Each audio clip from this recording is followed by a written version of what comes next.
nanohub.org. Online simulation and more for nanotechnology. I'm Nadia. I'm a faculty in civil engineering and also ABE, so I'll be moderating this panel, Socio-Technical Resilience. The vision talk we had earlier today, I think, set the stage for some of the things we should be thinking about as a community and other questions that might come up as well. So as you see in the program, there were initial 5 panelists. Unfortunately, Cynthia Chen became ill the last couple of days and she sends her regrets, so we'll go ahead with 4 panelists. So the first one is Sara Meerow. She's an assistant professor at the School of Geographical Sciences and Urban Planning at Arizona State University, and she's also with the Urban Climate Research Center. One of the things I've asked the panelists to provide some opening remarks, so we'll hear from them first, and then we'll open up to questions and answers and allow all panelists to contribute to that discussion. Well, hello. So as Nadia mentioned, I'm Sara Meerow. I'm an assistant professor in the School of Geographical Sciences and Urban Planning. And so I have the, I guess, opportunity, but perhaps also sort of a responsibility here, as it feels like maybe the token social scientist in the workshop. So I am not an engineer. I have no engineering background, but my work is really at the intersection of geography and planning, but what I have thought a lot about is what resilience means in different disciplines, how different research communities, practitioners are thinking about the concept, how they're putting it into practice as well, particularly in cities. So my work is very focused on urban resilience and what that specifically means. But yeah, so I think that is why I was asked to join this workshop. And also I've done some work on infrastructure, urban infrastructure resilience as well. So in this presentation, I just wanted to sort of give a little bit of a broader perspective on resilience. So what is sort of the current state of resilience research? What are sort of the trends that we see in this?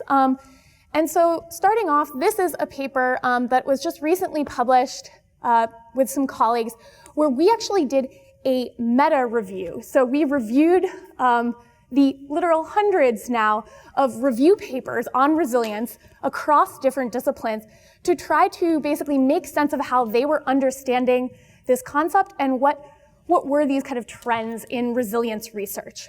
And so we sort of distilled out, after reviewing those 7 sort of key themes. First of all, we found that definitions or understandings of resilience sort of fell into, I guess, sort of 3 distinct categories, which I'll talk a little bit more about in a second. But generally, there were those that saw resilience as a system trait, as a process, and as an outcome. And there are sort of important implications related to how you're thinking about resilience in these ways and how you would understand it. And they can be quite contradictory. And this can lead to conflict and disagreement. And I have experienced this. And actually, this paper was motivated by a previous workshop, which was bringing together folks from different disciplines, as well as practitioners, to talk about resilience. And it actually ended up getting extremely heated. And it was only when we sort of realized that we had these fundamentally different understandings and assumptions about what resilience meant that we were actually able to make progress. So I think it's important to situate your own understanding and understand how that relates to how other people might be interpreting resilience. There also was this movement of resilience this recognition that resilience is really a strategy for dealing with increasing uncertainty and future, and how we actually grapple with perceived increased uncertainty about the future. There's a movement as well from thinking about the resilience of systems and how we can understand that to actually actively building resilience in practice. And this shift from research on resilience to actual practice of resilience and planning for resilience. As part of this shift, we also see there's an increasingly normative perspective on resilience, or resilience is increasingly seen as a normative concept, something we want to achieve to be resilient. And this, again, is sort of controversial, particularly among researchers. There's also a movement towards incorporating transformation into resilience thinking and management. So not just thinking about bouncing back, but actually bouncing forward. And I thought this was actually really interesting that I think one of the first slides today in the sort of introduction defined resilience as bouncing back. And that's something that some resilience scholars are really trying to push against and to argue that actually resilience should be about bouncing forward, about positive adaptation, transformation. So not just returning to the same state that it was in before. There's also increasing attention on actually monitoring and evaluating resilience, which makes sense coming from this increased sort of resilience practice and resilience building efforts. And then there's also emerging critiques of the whole resilience agenda that I think we need to be aware of and we need to address as well. So as I mentioned, those sort of three fundamental sort of understandings of resilience. This may be a little bit hard to read here, but as I mentioned, there's resilience as a system, trait, or condition, which I think is probably how many of you here, if I would guess, that's how many of you think about resilience. This is something that you can that is not necessarily positive or negative, but is something that you can actually measure in a system. Is it resilient, or to what degree is it resilient or not? But then there's other folks who think about resilience as a process, as a set of decisions. And in each of these, as you can see here, we sort of broke down, well, what are the implications of these understandings? And then there's the idea of resilience as an outcome. And so when we think about resilience as an outcome, that tends to be this normative perspective on resilience. And in terms of when you're relating this to risk management, if you would have, say, if you're thinking about resilience as a system trait, then it's information that you would input to your risk management. If it's a process, then it actually is that process of managing risks. And if it's an outcome, it's the goal of that. So you can see how the way you understand these would make a big difference. We were asked to talk about how we define resilience. So I, as I've said, work on urban resilience. I've spent a lot of time looking at different definitions of urban resilience and how they were different tensions within those definitions. And this was ultimately the definition that I came up with along with some other colleagues. And so we define it as the ability of an urban system, which we recognize actually as both having socio-ecological and social-technical components.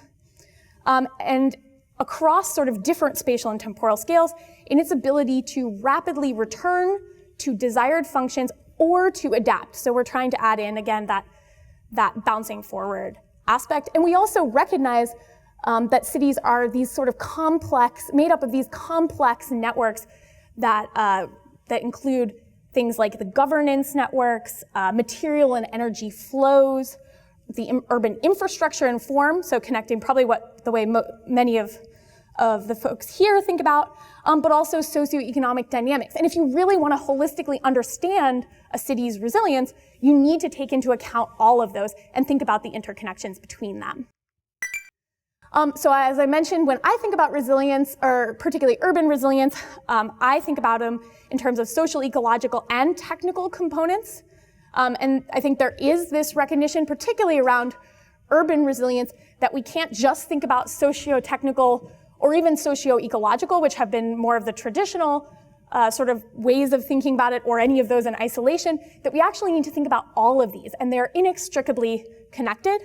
And also, I think it's interesting to note that city officials in practice, as they've been doing more and more resilience work, I think have also been recognizing the increasing interconnections between different shocks and stresses they experience, as well as different sort of city components, the social, environmental, and technical components of a city. So what about the challenges for resilience work? So I think first, it's very important, as I mentioned, they're particularly from the sort of social sciences, more sort of critical, theoretical perspectives. There's been a lot of pushback against the resilience agenda. Some of the critiques that have emerged are focused on the fact that resilience is such a fuzzy concept. And there's concerns that, at this point that it may actually be losing any real meaning, particularly as it becomes sort of an increasingly normative and, just malleable concept that doesn't actually come to mean anything. We can't measure it, we can't, really test it, so what is it? Sort of akin, some have argued, to sustainability in that sense. So there's the definition issue. There's also arguments that resilience, particularly this kind of bounce back idea of resilience, is inherently conservative, and that we need to be working for transformative change, and that resilience is not, therefore, a very good goal for that. There's also sort of, there's debates and discussions about how resilience potentially connects or fits conveniently with neoliberalism, the current capitalist regime. You can go off a long ways in that direction, and I'm happy to chat more about those critiques with you. But I think, again, sort of focusing on this idea that it's really not providing the transformative change that we need in society and in our world. There's concerns that resilience, as part of that, also doesn't really address equity concerns, and that a lot of resilience work is really ignoring some of the important, by taking this sort of systemic focus, it's not really asking these important questions about sort of resilience for whom, or thinking through potential trade-offs in whose resilience is getting prioritized or say measured. So again, just to connect to that idea about resilience as the concern with defining resilience as bouncing back, I think we do need to ask ourselves, is resilience, or was the previous state really sustainable or just? And is this a goal that we should be working towards? Or do we need to think about sort of more dramatic transformations and about bouncing forwards? And just this graph here showed, this was a survey that we did where we asked city officials around the US how they understood resilience, and what we found was the majority of them also were defining it in terms of bouncing back. So this sort of does fit with this critique of resilience, that it is a somewhat a somewhat conservative goal. And as resilience increasingly becomes a central organizing idea, say for cities, for communities, that could potentially be problematic. And then one final point, again, getting at this question about trade-offs, I think it really is important to be explicit about these trade-offs related to resilience building efforts, who benefits, who does not benefit, and why. And so we proposed this set of questions for actually operationalizing resilience to try to think through some of these issues and concerns. Then I think more broadly in terms of challenges, I think we do need to work in resilience research and practice to break down silos. So in research, trying to have this kind of dialogue across different understandings of resilience, trying to share lessons learned across systems and see if we can actually find sort of generalizable characteristics that enhance resilience. We often sort of take characteristics from one system and just assume that they would apply in others, and I think that's an open question. And then in practice, for example, in city resilience, it's becoming increasingly clear that there's really a need to get different departments, different agencies, different scales to work together and collaborate, and that's going to be really critical for resilience and thinking about systems, complex systems. In practice, also financing resilience work is a really big challenge. It requires creative financial mechanisms. So particularly in cities are really trying to figure this out. How do they finance future resilience work, especially when resilience outcomes are so difficult to measure or evaluate? And related to that as well, there is really an increasing need to find ways to actually measure success. How do we know if we've become more resilient without actually experiencing a disruption? So, thank you. Okay, so our next panelist is Zhang, and she's an associate professor in the Department of Civil Environmental Engineering at the University of South Florida. Hi, everyone. So it's afternoon. I hope you are not falling to sleep. And here I will share a little bit on a project. When I asked to serve on the panel, we gave some questions, and those questions are big questions and very general questions, and I thought it's difficult to answer those questions. So it might provide some information through the project I'm currently working on, and that is a CRISP project and involves resiliency of interdependent critical infrastructure. So for this project, the infrastructure and the first question we are asked, and Sara, the previous speaker, also mentioned how we define resilience. And and here is the resiliency, my definition of resiliency, and it's consistent with several previous speakers. Basically, what I think the resiliency is the capacity of socio-technical system, because we are looking at this type of system to absorb and adapt and perturbation, but also the speed to recover its function. It's not recover, go back to the state, but recover its function after a disruption. So this definition basically is this combination of ecological, socio-ecological resilience and engineering resiliency. The definition of resiliency is different in different domain. And for the ecological, socio-ecological system, it's to think about absorb and adapt the perturbation without shifting to a different regime and try to maintain its structure. And for engineering domain, the resiliency is more about rapidly to recover its function. And this definition includes both sides, because we are thinking both social but also technical aspects. And with this understanding, resiliency describes the degree to which the system is capable of self-organization, because it has to be able to recover its function, and also learning and adaptation.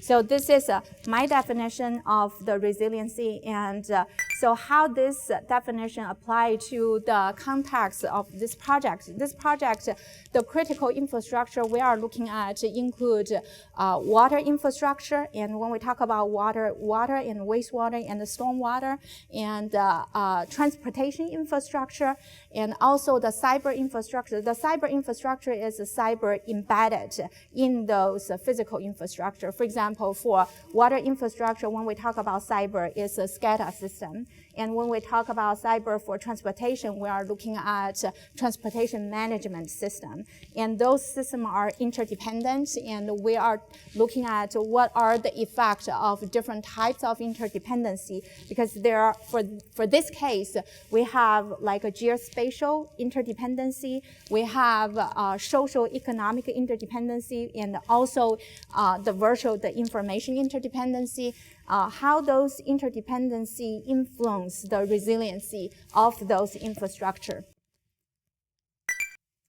And when we look at the relationship between the infrastructure, we are thinking about, for those infrastructure, there is an organization, the institution. For example, for water infrastructure, when we look at the water infrastructure in city of Tampa, it's managed by water department. So that is at institutional level, organization level. But eventually, those infrastructure try to provide service to the household, to the customer level. So the infrastructure is more function as a mediating between the institution and household. So the theoretical model of a relationship between the institution and the consumer as mediated by the critical infrastructure, we try to understand this relationship. And what I will focus more on is at organization level. And so in terms of organization level of socio-technical resiliency, instead of managing those critical infrastructure separately. For example, in city of Tampa, water infrastructure is managed by water department, and wastewater is managed by wastewater department, and stormwater is managed by Department of Transportation and Stormwater Services. So they manage by different institutions separately.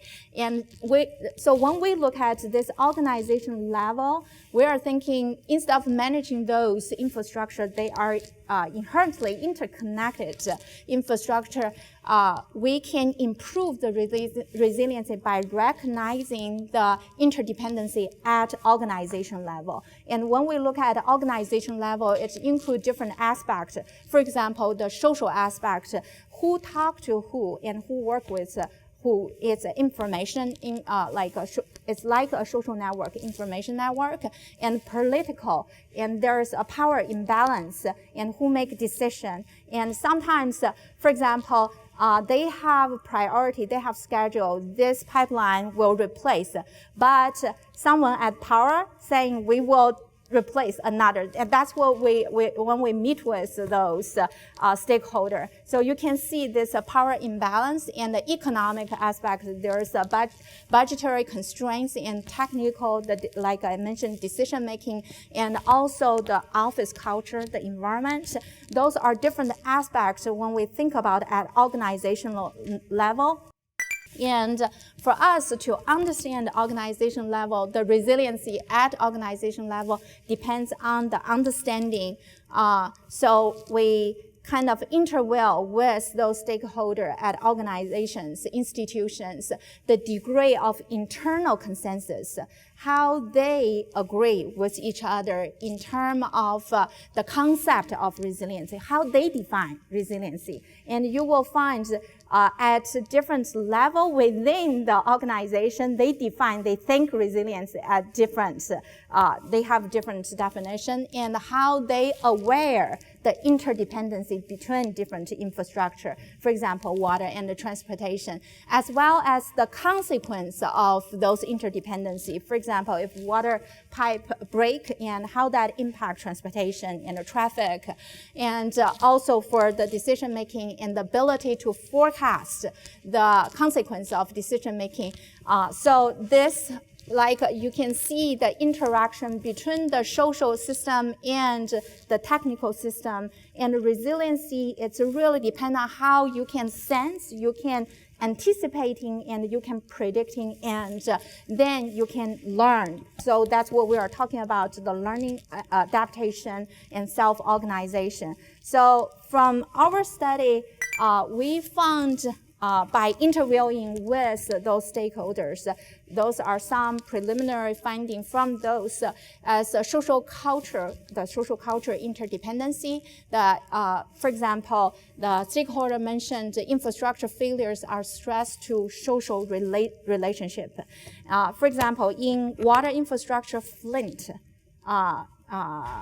accident, Flint event, and although it's a far from city of Tampa, but that caused distrust of consumer to the water department. So you can see those social culture interdependency, the trust, confidence, attitude towards utility, and also social political interdependency, like here mentioned, political capital to influence joint project, like you don't want to replace pipe, you repave your transportation infrastructure and then tear it down and then replace the pipe. So the joint project and social economic interdependency in terms of the budget allocation and economic cooperation. So those are some key issues related to at the resiliency at the organization level.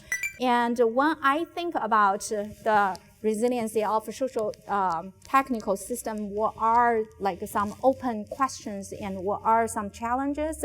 And those are something previous speaker also mentioned. So the first one, how we envision what resilient system look like, what are characteristics of resilient social technical system, and the challenge to answer this question, such as different definition, like I mentioned, different definition in different domains, and this kind of fuzzy concept Sara mentioned, and how that concept connect with other concepts. For example, robustness and reliability, adaptability, flexibility, those are all buzzwords we use and how we define it.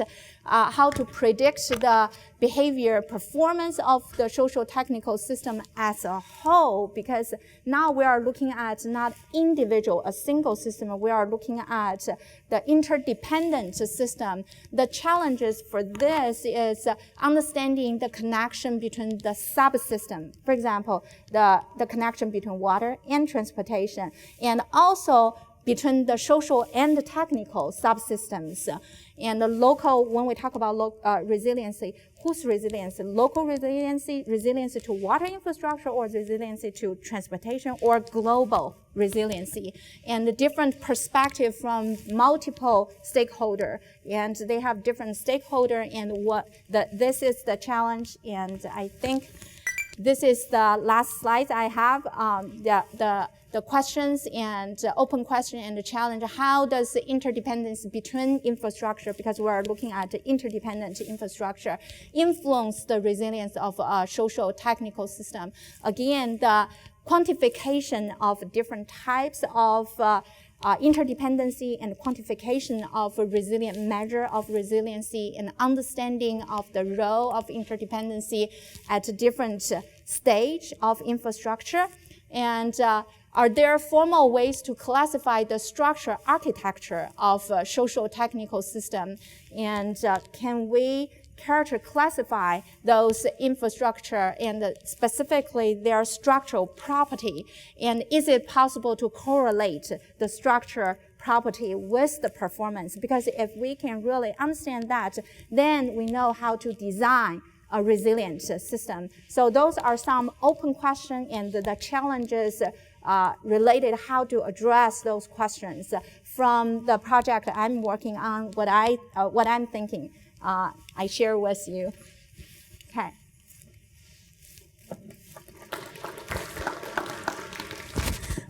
So good afternoon, everyone. And we have heard a lot about definitions of resilience. I'm not going to repeat on that.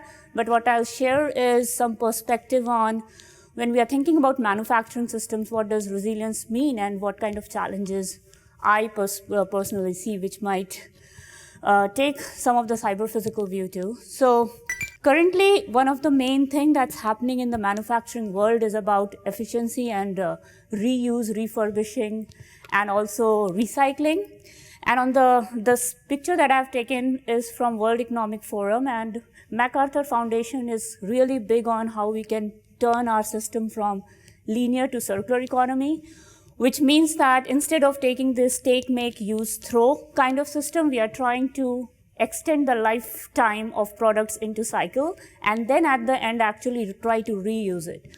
So when we try to reuse or repurpose any product, what we try to look in the industrial systems is all these synergies where unrelated industries try to collaborate. So we are trying to identify links that were not pre-existing, but we are trying to create those links, which goes into multiple domains of research, because you can identify new chemistries for the project, you can identify new physical properties that will help reuse, or you might just dismantle and reuse at a filler. So what this means is that our systems are now becoming more complex. It was very linear in the beginning, and on the right is all those mining materials. But not only that, now we are also relying more on the ecological system, because the renewability of those products have more options by genetic engineering or even by just decomposition. And that's why we are extending the cycles into these biological cycles. So what we are creating is a world where the biological systems and the manufacturing systems are kind of coming together into a complex world, and it's merging with our social system. So what I define this as more like social, biological, technical systems, and then cyber also plays a role. So when we think about this, right now manufacturing systems are facing issues because of natural disaster, material scarcity, but there might be more vulnerabilities that may occur because there's a lot of uncertainty that is there in the ecological system. Climate change is becoming an issue, and then there is uncertainty of how people will behave with the new type of products that are coming in.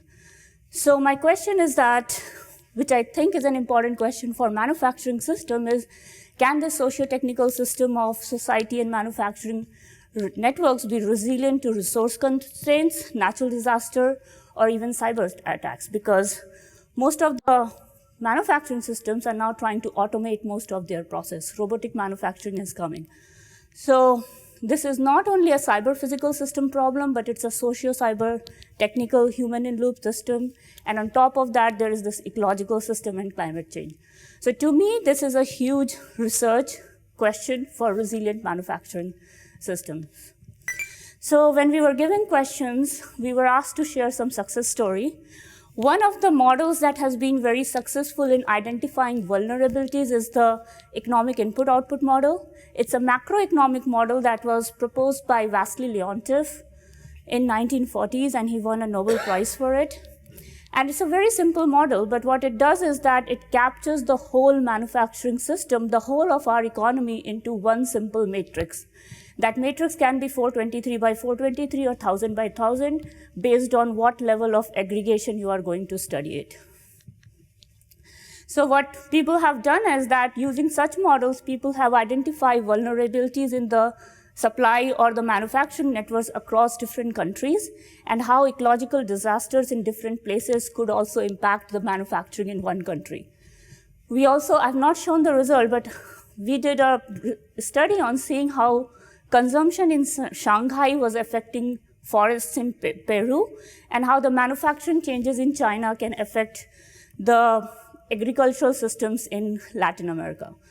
So using that model, there is a virtual industrial ecology lab that is an Australian government project that is set up. What they do is that they develop these kind of simulation labs for different countries, and you can go there and understand this whole different region's economic impact. And if you're trying to simulate which industrial sector production is going to change and how rest of the world will get affected, you can do that simulation. The US-based multi-regional input-output lab was non-existent. They have also recently established, and we are using some of that lab facilities to study how the US system will change if we move towards more renewable energy, say wind energy or solar energy. So essentially, I think there is this, the virtual platforms have enabled us with more models to study the industrial networks. So we can at least now identify these interconnections and vulnerabilities. Obviously, there's lots to be done because this is more of an economic model. It does not give us insights into physical flows exactly. So if I have to study an industrial network, this is one of the work that we did, and this is a nitrogen flow network for state of Illinois. And I have to say that it's only 3 commodities. It is agricultural-based production all the way through food processing and bio-based production for corn, soybean, and wheat. And it became very complex. It took me 2 years to collect those data, so it was a long project. But what I wanted to emphasize is that these networks are more complex than we know, but we don't have a visibility or transparency into these kind of physical network models. And hence, it is very important that if we want to understand the resilience of these kind of manufacturing systems and how, when the system changes to more circular production, how the vulnerabilities will emerge, we first need to get insights into the system. So it is kind of just like a human genome mapping before we even understand what's the correlation between the behavior and the genetic structure. So I'll keep it short. So I'll tell some of the open questions that I feel are extremely crucial is, can we understand that as we move from our linear to circular production and how these synergies are developing, how are these network topology going to be changed, which I think is very important. From the network science literature, we know that different topology have different kind of behavior. And second question, which is, it took 2 years for me to just develop a small map of state of Illinois for 3 commodities. Can we map these networks fast enough? Because we do not have time. We cannot wait for the disasters to happen. So we are trying to use some computational approaches to know the vulnerabilities before we even redesign the system. So before we get to the future, we're trying to map the future. And that's some of the current ongoing work that is funded by National Science Foundation from the CBET division. And more importantly, I think in the future, when we have more automation in the industries and we are going to emphasize that these kind of systems need to make decision about reuse, recirculant, then what will be the role of cyber-physical system? Do people really trust these cyber-physical interactions to make such sort of decision and update the manufacturing systems itself? And some of the promising approach, I do feel that this merging of network science with industrial ecology, which is looking at all the industrial ecosystems together in a physical mapping kind of scenario, would be helpful. Virtual simulation laboratories will be extremely helpful because we do not have controls on these systems. We need to understand the systems much better and the test beds. I think also the automated industries interaction, some kind of simulations with how these robotic manufacturing and these virtual simulation labs can work together to understand the cyber-physical interaction with this socio-technical, where there's demand and changes in the manufacturing. And then last, which is big data. Big data is definitely, the more we generate data with these multi-scale models of processes for manufacturing, then industrial ecosystems, and the cyber-physical space, that will always be helpful for us to learn something about the resilience. I think that's all I have.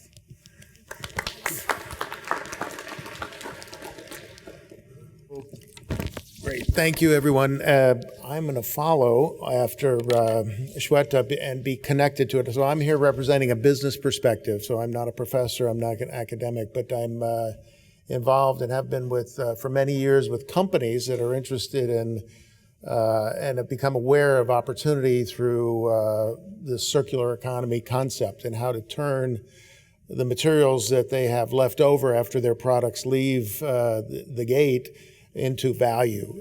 So for them, there are multiple drivers for this. One is taking a liability and turning it into an asset. And so if you imagine a company like here, a good Indiana company, Subaru, which has a major manufacturing plant, there's probably thousands of material streams that are left that have potential value, but the traditional approach is to sign a long-term contract with a total waste management company that just takes that away and you don't ever think about it. Well, that's been changing over the last 5 years or so with the awareness of this concept of circular economy opportunities. The other thing is there's a growing scarcity and increased cost of materials all across the board. So there's another economic driver there. Shweta mentioned disasters, and that's another example of a driver, which is urgency and kind of the crisis mode. All of these have roots in resiliency. And then there's even overabundance of materials, like all the plastics that we're finding floating around in the Pacific Ocean, for example. That's too much material. And what are you going to do with it? You have to come up with some adaptation to deal with that. How do we create value out of that or turn that into useful products? So what we're working on with companies and governments, I should say the government sponsors are very interested in this from a different perspective. So for example, here in the United States, no state government wants to permit another landfill. And they're seeing increased flows into their landfills. It's still very low cost to do that, but some states see the end of their landfill space coming up in the near future, and so they're looking for ways to avoid that. And they also recognize that there is valuable material going into those landfills. They just don't know what to do with it or how to deal with it. I'd say that's true for the companies too, but. Just a few key points here. 80% of the items that are flowing into landfills today could be recycles, and they're not. 75% of manufacturers report that the material costs that they have are going up, and they see that projected out into the future. Scarcity is also something on their mind. I mean, we saw that recently with rare earth metals. There is a whole range of other materials that are looked at as having potential scarcity issues in the future. U.S. EPA has estimated that 42% of the U.S. greenhouse gas emissions are relatable to materials in their production, their use, and their disposal. So those are several key elements that are driving companies. Large primarily are the leaders, companies like General Motors, Unilever, Procter & Gamble, and others, very familiar names, to do something about it. And virtually all large, middle, and small companies want to find ways to do it. They just don't know how to do it. So we have created, the Business Council for Sustainable Development has spun off a company called Pathway 21, a public benefits company, a couple years ago, and we established a platform that just like eBay, but in this case, we work with companies and state or national governments to sponsor this program and make it available to folks, businesses, agricultural interests, all different material developing or entities that have material issues can come on, upload their materials to the marketplace, and then we help facilitate the connections that would allow those to be turned into value across industries, because none of these companies know how to do that. We're working, for example, with global chemical companies right now that are beginning to share details about all of their materials and asking and working with us to find where are those connections, and could they be either with research institutes that could break them down into molecular components and be able to reconstitute them as new viable opportunities or for products, and or agricultural organizations that have materials that could flow into the chemical business, different chemical businesses that we're working with, automotive, but what is different, and in terms of applying the technical to this, is their input-output models and modeling of all sorts is really terrific. When you apply it, as we've been doing in different here in the U.S. and Asia and Europe, we really encounter the human element very directly, whether it's from the generators or the users or the processors or the logistics companies that move it, all of those, and the governments with the policies that need to be established to help either accelerate or prevent different elements of this from happening.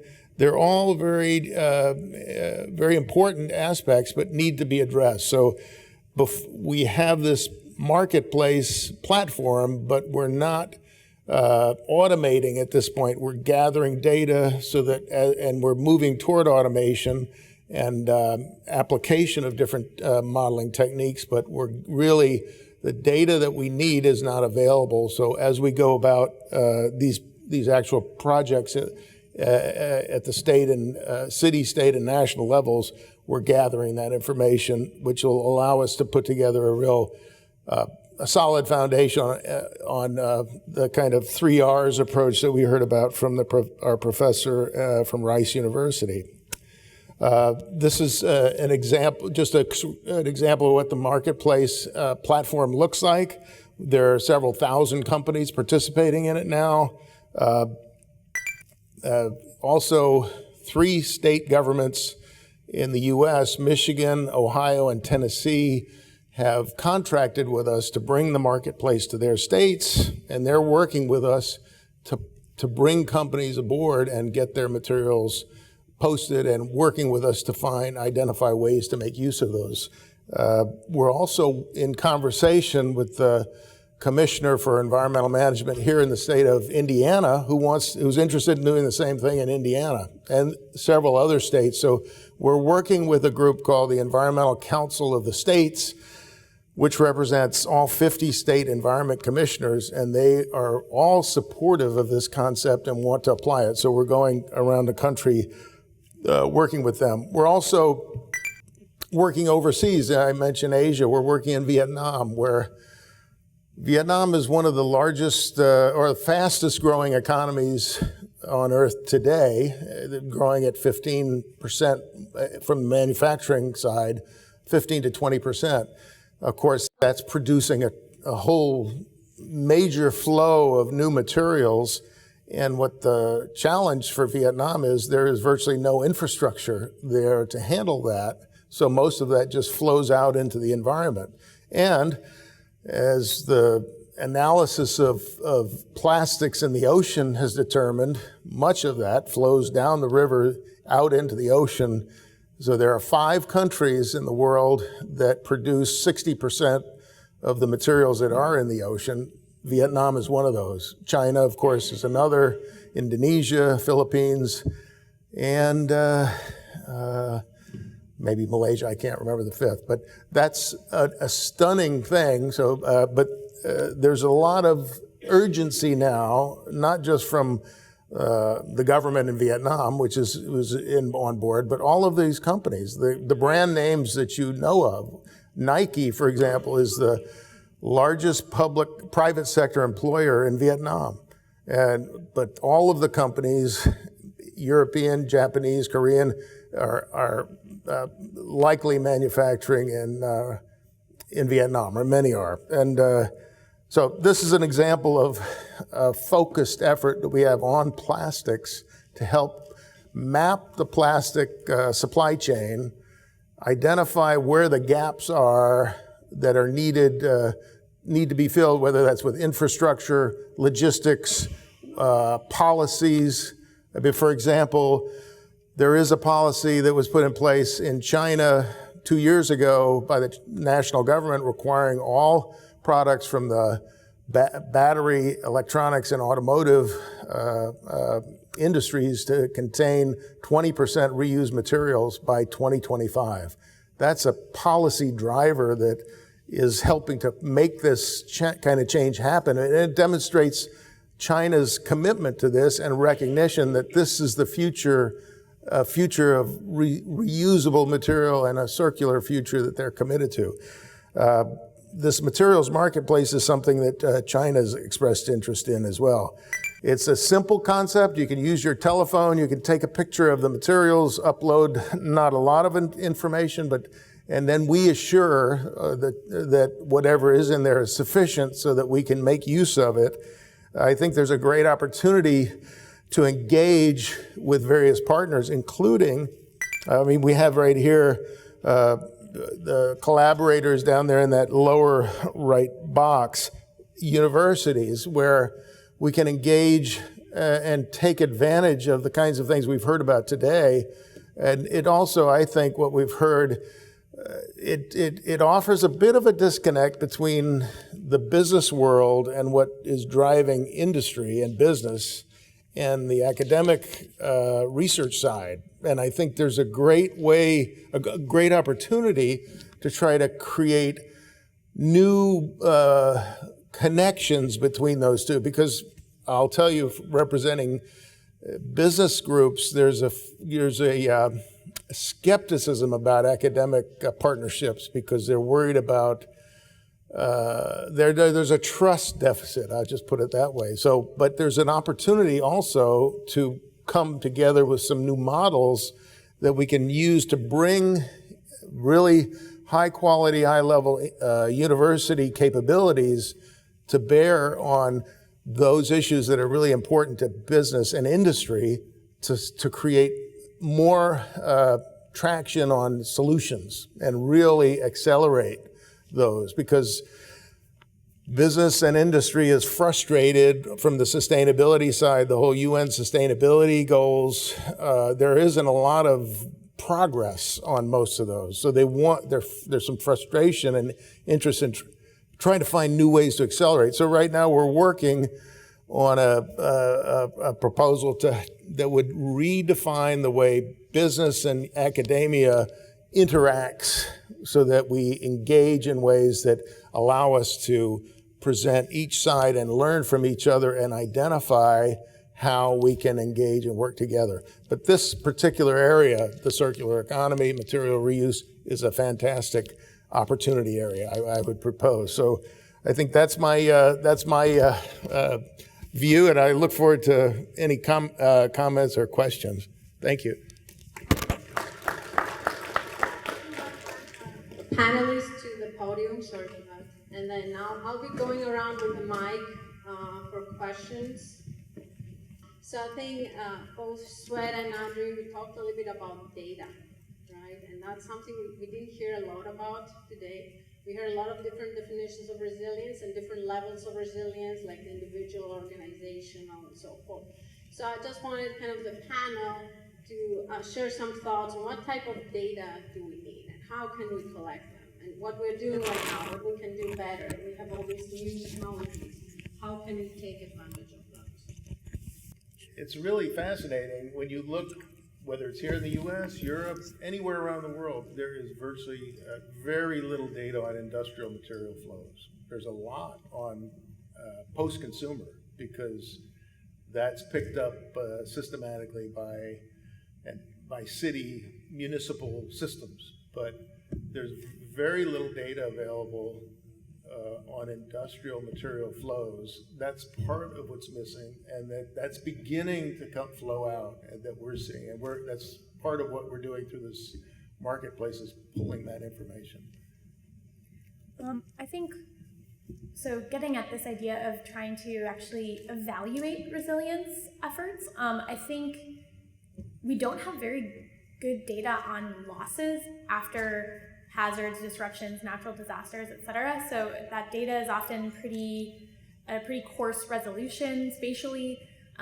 It's all over different places. People don't want to share it, or we don't know really what was lost. So I think that makes it very difficult to actually evaluate across multiple jurisdictions to try to really evaluate resilience and see what places are most resilient, and then try to isolate what made them resilient in the first place. So I think that's a key piece of data that is insufficient at the moment.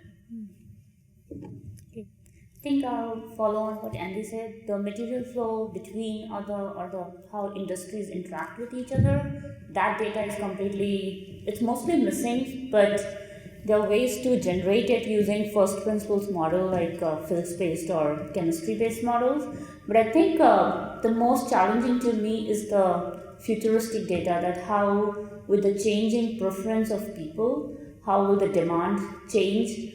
And that is a very uncertain realm, which I think will determine a lot with how industries will start shifting their production systems. Because I'm working on the water infrastructure and transportation infrastructure. So for water infrastructure, data is there, utility have data, but the problem is data sharing due to the security reason. So typically, they will not share with like a academic institution. And I know Purdue Civil and Environmental Engineering, they established some MOU and have a lot of infrastructure data related to water infrastructure. So for the area I'm working on, I think it's not the existing of data, it's more like availability, data sharing. Yeah, I would just second that as well and say that I think it would be really helpful to have some sort of process in place by which researchers could have better access or could more easily access, even if we're not able to eventually make that data fully not make it public in its raw state. I think it would be helpful because it is often extremely difficult to get that kind of infrastructure data. That's the same for power utilities. Yeah, same. Yeah, exactly. So in the cyberspace also we have this perennial problem of how do you get access to data from real world production infrastructures. But I think there is a crucial difference from your area in that universities like ours run fairly large cyber infrastructures of our own. So as part of an NSF project, we, UT Austin and UIUC, we have set up the largest failure data repository for computer failures. When we went to the companies and said, would you share your data? They laughed very rudely at our face and said, go away, what do you mean share our data? But universities, if you go through all the right hoops, are much easier to get that kind of data. So with that plug done, I have a question for Jane. Jane, you mentioned about the infrastructures, interdependencies among the infrastructures. Yes. How do you quantify these interdependencies? Are they graph theoretic models with weights on the graph edges, or what are the best ways of quantifying them? That is one of the open question I posed there, like a quantification of interdependency. And in one of the part of the project we work on for the water, and through the criticality analysis, and we basically determine the critical components for water infrastructure without taking into consideration of the interdependency between water and transportation. We also then did a criticality analysis with consideration of transportation, and then we used a statistical method to quantify the distance between the solutions between those two, and to quantify the interdependence for that case. But that's still like an open question, how we better quantify different type of interdependency. Because for us, water and transportation is more like a geospatial interdependency. But there are other different type of interdependency, how we better quantify it.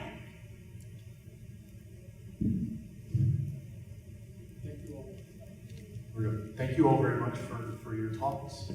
One of the things from my perspective about socio-technical resilience is kind of interesting and kind of difficult is you've got this issue of data availability from the technical side. It's not being collected by the organization.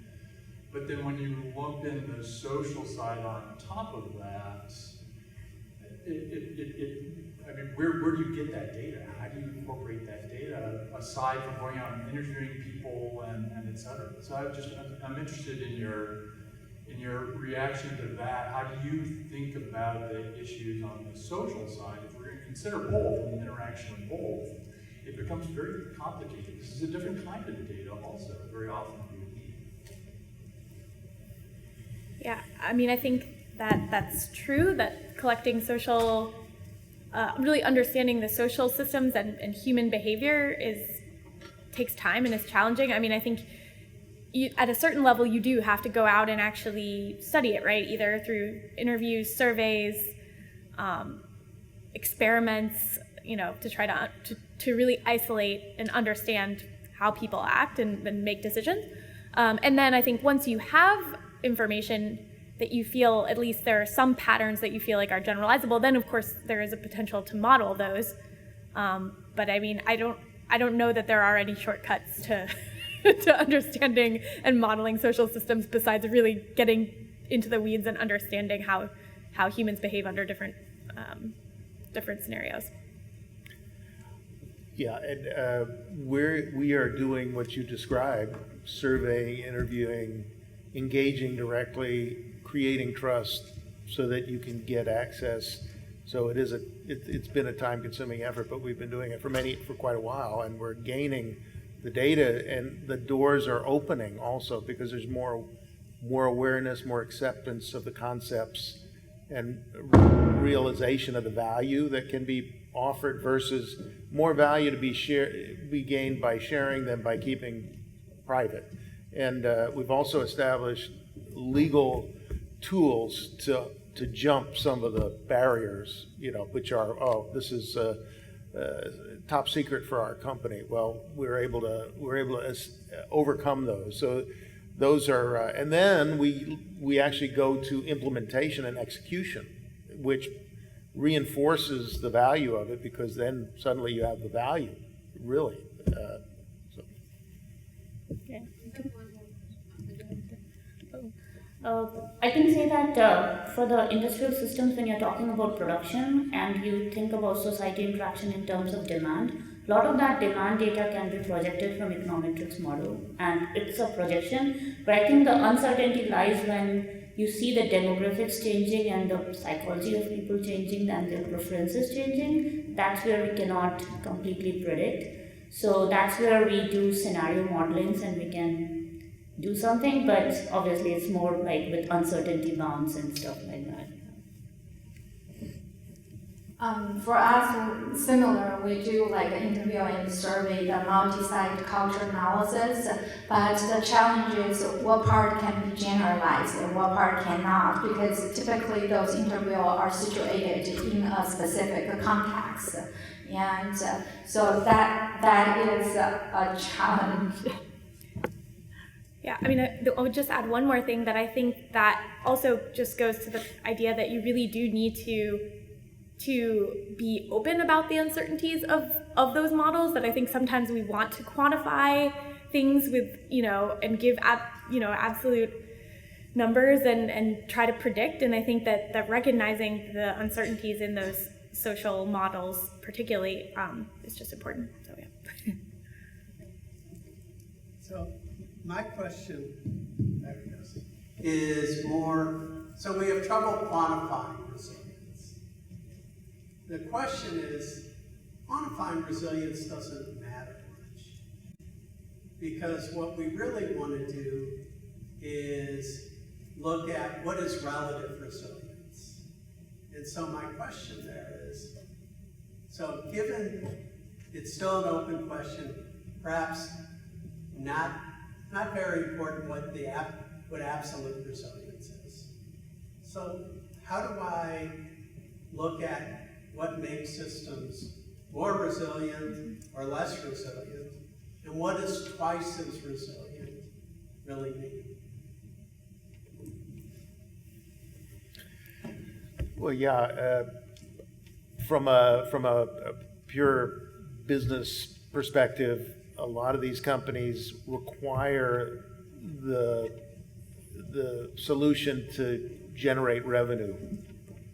So that's a very clear, measurable metric. Others have goals of 100% reuse or zero landfill, and others have commitment to carbon reduction. So those are three major metrics that, by doing this, you can create. I mean, you were saying earlier, you were looking for real scalable solutions.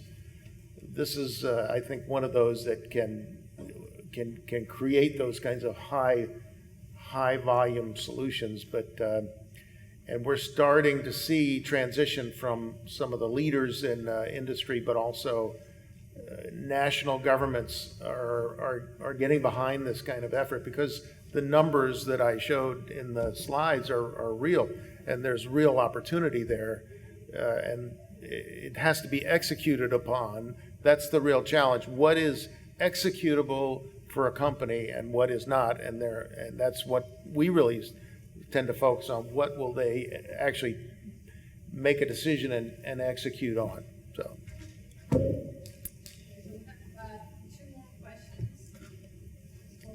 I think I would want to add to the resilience part that relative resilience is what is important, because what we are looking at is the systems are changing fast and we want to adapt.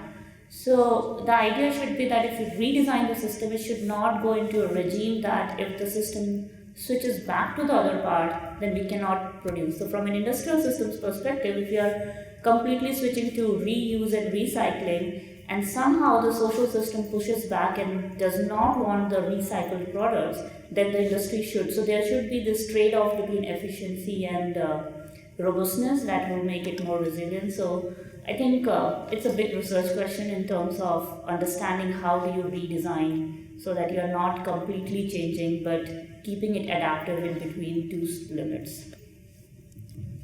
Yeah, and I think the one thing maybe you can't actually measure or say whether something is or is not resilient as an end state, but I think what's most commonly been done is trying to find what are sort of system characteristics or principles that seem to make them better able to withstand disruptions, right? And so like things like diversity, redundancy, what are those and how do those sort of fit with different systems, or what would those look like in different systems, and trying to look across to see if there are generalizable ones as well. Thank you very much for your interesting talks. So my question is going to sound a little bit silly, but I have to ask. So I listened to the definitions of resilience of James Sara. And I noticed that there is this requirement for the systems to be adapted, to respond to a changing environment, to uncertainty. So I realized that the systems must be able to refer to themselves and to have, let's say, the ability to think about themselves and model themselves internally so that they can change themselves to the future. So for example, if the system itself observes what is happening to it, it decides to change its definition of resilience to account for the changing environment. It decides to change the way it learns or change the way it adapts. Are you guys thinking about this kind of thing, or am I just alone? Oh, I think you have defined artificial intelligence integration with smart manufacturing and things like that. So like reconfigurable products and reconfigurable manufacturing systems. So one thing that's happening, people are switching to modular kind of manufacturing systems so that if there is change and the system learns, it can switch back its own manufacturing process. So I think in future that's definitely coming, that's very futuristic. And then how we connect that particular module to the whole network, that it learns from the network, so it becomes a multi-scale problem. But you are very apt on what futuristic systems should be doing for resiliency. Yeah, and I mean, you know, broadly speaking, the idea of adaptive management, which is closely aligned with, say, social ecological or ecological resilience, is all about trying to sort of set small experiments in your system and to constantly be learning and then changing the way you're managing it as a result of what you've learned. So you figure out, okay, what are the uncertainties in the system? Try to like use your management to actually test some of those and then adapt or adjust as needed based on what you've learned. And just speaking from a company perspective, companies are opening the door to what you just described. They are looking, they recognize there needs to be a change and there's an opportunity in change. So they don't know the answers, but they're moving down that path. So I'd say leading companies. But. Yeah, but for infrastructure, the physical part is hard to change. So the learning adaptation part is more from institutional level and from the operation and management, just like Sara mentioned. So learn from past, for example, past disaster, and learn from past failure, and how to come up with a different operation strategy, prioritization, and to better manage the infrastructure, the physical infrastructure. We're gonna take one more question, and then for the rest of you, I wasn't able to get to. You can try to meet with the panelists later. I think they're gonna be available tonight as well. I'm David Yu. I agree with previous people that it's maybe like trying to measure or quantify absolute resilience may not be like a principle possible, and may not be like a fruitful way of thinking about the issue. So I agree with Sara that maybe it's better to focus on key system characteristics or principles that may nurture this adaptive capacity in the systems. And she mentioned that in the case of ecological system, they allow this intentional small failures because it allows people to learn where its vulnerabilities are and probing the boundary of its operation. So it allows learning and adaptation. But we're dealing with like city, socio-technical system, like municipal water distribution system, energy system. Then people will go crazy or they'll complain if we allow these intentional small failures in this critical socio-technical systems. So how can we apply this principle to socio-tech systems? I just want to hear your thoughts on that. Well, I mean, I think that's a great question, and you're absolutely right that it's politically and socially unacceptable to say allow areas to flood every once in a while just to show people that that say they're vulnerable. But I mean, I think one way you could do is trying to use modeling and scenarios, to show what those kind of failures could look like, maybe to help in that learning. But I mean, yeah, I'm not sure. I think that's a challenge. Yeah. I think from a technical system perspective, as engineers, we will not like that at all. So we don't like systems to fail that we build. But building in the concept of redundancy has been there with engineered systems a lot. So they allow for some parts to fail, but it's still the overall functionality to maintain. So that concept will be built in, but the interaction with social systems has not been accounted for, that how the perceptions or changes and how the technical systems to adapt to that. So I think that will need to be integrated still. But I can tell as an engineer that we will not like our systems to fail.